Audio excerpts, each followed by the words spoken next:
Assalamualaikum warahmatullahi wabarakatuh. Apa kabar nih anak-anak hebatnya Bu Tenri? Bu Tenri hadir lagi menyapa kalian. Hai. Kalau sudah berada di hadapan kalian berarti saatnya Bu Tenri belajar bersama kalian tuh, memaparkan sesuatu yang sangat sederhana tapi saya berharap pemahaman kalian sangat sempurna. Kita mulai dengan bacaan bismillah. Bismillahirrahmanirrahim. Bu Tenri, kita mau belajar apa sih? Nih. Sebelum mengetahui pembelajarannya apa, jangan lupa ya mampir ke media sosialnya Bu Tenri. Nih, klik aja nih di Instagram sama di Facebook. Kemudian jangan lupa subscribe biar Bu Tenri semakin jaya di udara. Nih Bu Tenri, menelaah penggunaan ejaan bahasa Indonesia pada teks biografi. Wah, kalian sudah mulai menelaah ya, berarti sudah sampai ke tahap menganalisisnya. Nih. Capaian pembelajarannya ya, anak-anak hebat, silakan dibaca biar cepat. Tapi pembelajaran Bu Tenri selalu ada dasarnya. Nih, mulai dari capaian pembelajarannya. Ternyata kita mau belajar tentang bagaimana mengasah keterampilan membaca sama memirsa. Nih, tujuan pembelajarannya ini juga tuh. Kegiatan pembelajarannya seperti apa? Kemudian alur kegiatan pembelajarannya seperti apa, dan inilah tugas mandirinya. Bu Tenri dilakukan secara mandiri atau dilakukan secara berkelompok ya? Ini dilakukan secara mandiri dulu ya. Tuliskan kalimat perbaikan dan sertakan alasan pada teks biografi. Wah, kita mau belajar seperti apa nih Bu Tenri? Kok tiba-tiba kita harus menuliskan perbaikannya seperti apa? Nah, kalau sudah siap kita mulai. Teks biografi seperti yang sudah kita tahu bahwa teks biografi itu di dalamnya adalah adanya pemaparan kisah hidup seseorang yang ditulis oleh orang lain. Kalau autobiografi adalah teks yang di dalamnya adalah ada kisah hidup seseorang tapi ditulis oleh dirinya sendiri. Tuh. Gimana, sudah baca teks biografinya? Sudah meneladani sifat-sifat tokoh inspiratifmu? Penggunaan tanda baca sangat penting dalam suatu teks. Secara lengkap, kaidah penggunaan tanda baca terdapat dalam PUEBI atau Pedoman Umum Ejaan Bahasa Indonesia yang saat ini dapat kalian temukan dalam bentuk cetak, elektronik, aplikasi maupun secara daring. Ya, semakin memudahkan kita untuk berbahasa Indonesia yang baik dan benar ya. Dalam PUEBI tersebut tidak hanya mencakup kaidah tanda baca, tetapi juga bagaimana kita mengetahui pemakaian huruf, penulisan kata, dan penulisan unsur serapan. Seperti apa sih Bu Tenri? Seperti apa? Setelah mencermati kaidah tanda baca, pemakaian huruf, penulisan kata, dan penulisan unsur serapan dalam PUEBI, ternyata kalian juga dapat berlatih menganalisis teks berdasarkan kaidah-kaidah tersebut. Pelan-pelan dulu ya, karena memang kalian belum berkenalan sama PUEBI ya. Yang bagaimana kita harus menulis tanda koma, tanda petik, tanda titik, tanda seru, tanda tanya, huruf kapital, pencetakan huruf yang miring. Kemudian banyak deh kalau di PUEBI, pelan-pelan ya. Iya. Kita mulai seperti apa Bu Tenri nih? Cermati penggalan teks biografi berikut. Kita akan berlatih menelaah penggunaan ejaan bahasa Indonesia pada teks biografi berikut ini.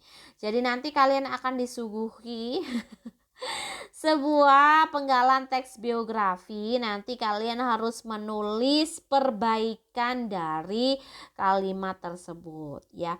Ada berapa soal Bu Tenri? Nggak banyak-banyak deh, 6 saja ya. Kita mulai dari sekarang.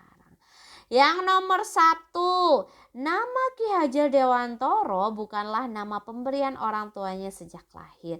Ini sebuah penggalan ya, sebuah kalimat. Jadi silakan Anda tulis bagaimana perbaikan penulisannya. Gimana kamu harus menulis yang huruf kapital, tanda bacanya seperti apa. Nah, itu ya. Nomor 1. Kalau sudah, kita langsung ke perbaikannya. Penggunaan N kapital sebagai huruf yang pertama di awal kalimat ya, berarti menggunakan huruf kapital, kemudian nama orang menggunakan huruf kapital pula, dan diakhiri oleh tanda baca final. Ya, tanda baca finalnya adalah tanda titik di sini, jadi ini adalah kalimat berita. Kalimat tersebut menggunakan tanda titik pada akhir kalimat. Hal tersebut sudah tepat karena kaidah Poebi menyatakan bahwa tanda titik digunakan sebagai tanda akhir kalimat. Sebelumnya di situ juga ada penulisan huruf kapital juga ya. Nomor 2. Semenjak itu Ki Hajar Dewantoro tidak lagi menggunakan gelar kebangsawanan di depan namanya. Nah, silakan tulis langsung ke perbaikannya ya. Bagaimana perbaikannya? Kita langsung saja, perbaikannya adalah semenjak itu S-nya huruf kapital karena memang di awal kalimat, kemudian Ki Hajar Dewantoro menggunakan huruf kapital karena memang nama orang, dan nggak kelihatan Bu Tanri nih, dan diakhiri oleh tanda titik sebagai tanda baca final. Nah, lagi-lagi ini adalah kalimat berita. Sebelumnya Bu Tenri juga membubuhkan tanda koma di setelah kata semenjak itu. Penggunaan tanda koma dalam kalimat tersebut sesuai dengan kaidah karena menurut Poebi tanda koma dipakai di belakang kata atau ungkapan penghubung antar kalimat seperti oleh karena itu, jadi, dengan demikian, sehubungan dengan itu, dan meskipun demikian. Jadi selain ada kata semenjak itu. Dan terakhir, pada kalimat tersebut terdapat kata penghubung antar kalimat sementara itu yang kemudian diikuti dengan tanda koma. Wah, sip. Berikutnya nomor 3. Kemampuan menulisnya terasa ketika ia bekerja sebagai wartawan di beberapa surat kabar antara lain. Ini ada 4 surat kabar ya. Surat kabar yang pertama Sedio Tomo, Miden Java, Cahaya Timur, dan Pusara. Tuh bagaimana penulisannya yang benar ketika kamu mendapati kalimat yang seperti ini. Tuh, gundulan. Kalimatnya masih belum ada tanda bacanya, begitu ya, huruf kapital dan lain sebagainya. Tuh, nomor 3. Berikutnya pembenarannya adalah seperti ini ya. Diawali huruf kapital, kemudian sebagai wartawan di beberapa surat kabar, koma, kemudian antara lainnya ada penulisan koma, penulisan tanda titik, tanda koma setelah rincian gitu, kemudian penulisannya tercetak miring untuk nama surat kabar ya. Begitu, bagaimana? Kalian benar atau salah? Gak apa-apa, pelan-pelan ya. Bu Tani pun juga belajar kok bersama kalian. Nah, soal nomor 4. Ki Hajar Dewantoro menamatkan sekolah dasar di ELS Sekolah Dasar Belanda dan melanjutkan sekolahnya ke Stovia Sekolah Dr. Bumi Putra. Jadi di sini ELS itu kalau di bahasa Indonesianya atau di sekolah Indonesianya itu adalah sekolah dasar Belanda, dan Stovia itu adalah sekolah Belanda ya. Kalau di sekolah Indonesia namanya Sekolah Dr. Bumi Putra kala itu. Karena ini memang sejarah ya, Bu Tene hanya mengutip beberapa. Silakan Anda tulis tanda bacanya ya. Silakan. Belajar bersama Bu Tene ini juga harus ada dasarnya seperti tadi, karena ini menggunakan dasarnya adalah Poebi atau Pedoman Umum Ejaan Bahasa Indonesia. Nah, ini dia, jadi menggunakan tanda buka dan tutup kurung. Kenapa? Karena di sini fungsinya sebagai tambahan keterangan atau penjelasan. Tadi Bu Teni sempat menyampaikan bahwa ELS itu adalah sekolah Belanda ya pada kala itu. Kemudian dalam sekolah Indonesianya adalah Sekolah Dasar Belanda. Terakhir diakhiri oleh tanda titik. Kalau ada yang bertanya kenapa kok tidak dibubuhkan tanda koma di situ? Jadi kalau yang tadi dibubuhkan tanda koma karena memang rinciannya lebih dari 2 ya. Jadi sebelum dan itu ada komanya.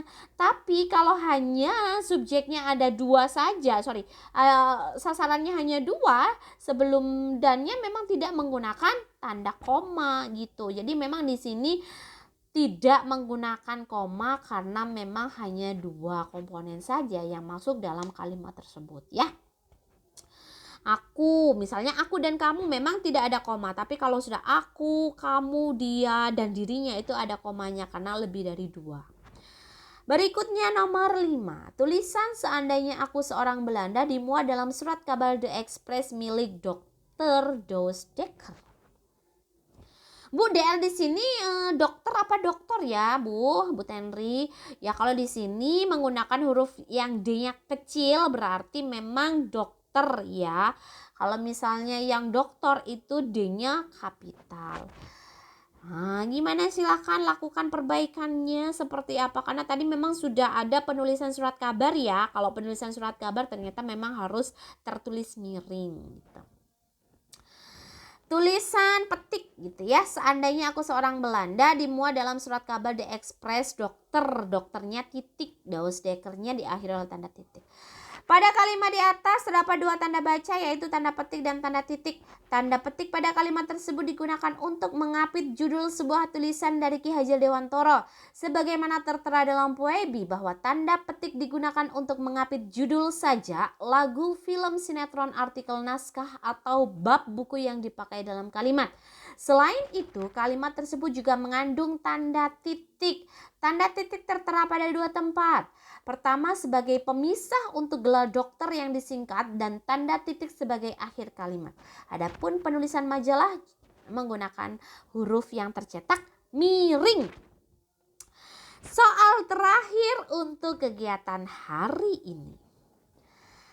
Hatta berkata, bagi pemuda Indonesia, ia lebih suka melihat Indonesia tenggelam ke dasar laut daripada mempunyainya sebagai jajahan orang kembali. Nah, di sini memang sengaja Bu Tenri memberikan huruf kapital pada kata bagi di situ ya sebagai penanda. Ada kalimat langsung di sini. Nah, silakan Anda tulis ejaannya, kemudian juga tanda bacanya ya. Ini adalah kalimat langsung, anak-anak hebat. Oke. Bung Hatta kala itu ya, memang sang proklamator kita tuh sangat hebat ya, untuk membangkitkan semangat para pemuda di situ. Ini dia pembenarannya. Hatta berkata koma, petik buka, kemudian bagi pemuda Indonesia koma. Jadi memang itu disampaikan kepada para pemuda Indonesia. Kemudian diakhiri oleh tanda titik dan baru ditutup oleh tanda petik. Ya, karena memang ini satu kesatuan. Jadi tanda petiknya di akhir karena memang penutup bagi kalimat langsung. Tanda petik dipakai untuk mengapit petikan langsung yang berasal dari pembicaraan, naskah atau bahan tertulis lainnya. Ya, seperti itu. Misal kalau mau ditulis kata hatanya berada di akhir, berarti penulisannya seperti ini. Petik ya, kemudian bagi pemuda Indonesia, koma, ia lebih suka melihat Indonesia tenggelam ke dasar laut daripada mempunyainya sebagai jajahan orang kembali, koma. Ya, koma kenapa? Karena memang ujarannya masih belum selesai. Jadi di situ baru kata hata gitu ya, baru diakhiri oleh tanda titik. Nah, gitu. Oke, itu dia pembelajaran kita tentang bagaimana caranya menelaah ejaan bahasa Indonesia pada penggalan teks biografi. Anak-anak hebat, kalian telah berupaya memperbaiki kalimat-kalimat tersebut sesuai dengan pemahaman ejaan bahasa Indonesia. Ini dia daftar pustaka yang Bu Tenri pakai sebagai acuan, yaitu buku panduan guru dan siswa cerdas berbahasa dan bersastra Indonesia kelas 10 oleh Sevi Indra Gumilas dan Fadilah Tri Aulia. Terima kasih ya, bukunya sudah saya pinjam sebagai dasar untuk menulis kegiatan hari ini. Terima kasih sudah belajar bersama Bu Tenri di Serambi Bu Tenri. Dan ini dia Bu Tenri mengucapkan terima kasih karena slide dari Karnival sudah mempercantik bahasan hari ini. Jangan lupa baca hamdalah, alhamdulillahirrabbilalamin. Ternyata pembelajaran yang cukup singkat ini, yang cukup sederhana, berharap bisa memberikan pemahaman yang sangat sempurna untuk kalian yang ada dimanapun kalian berada. Serambi Putri pamit. Wassalamualaikum warahmatullahi wabarakatuh.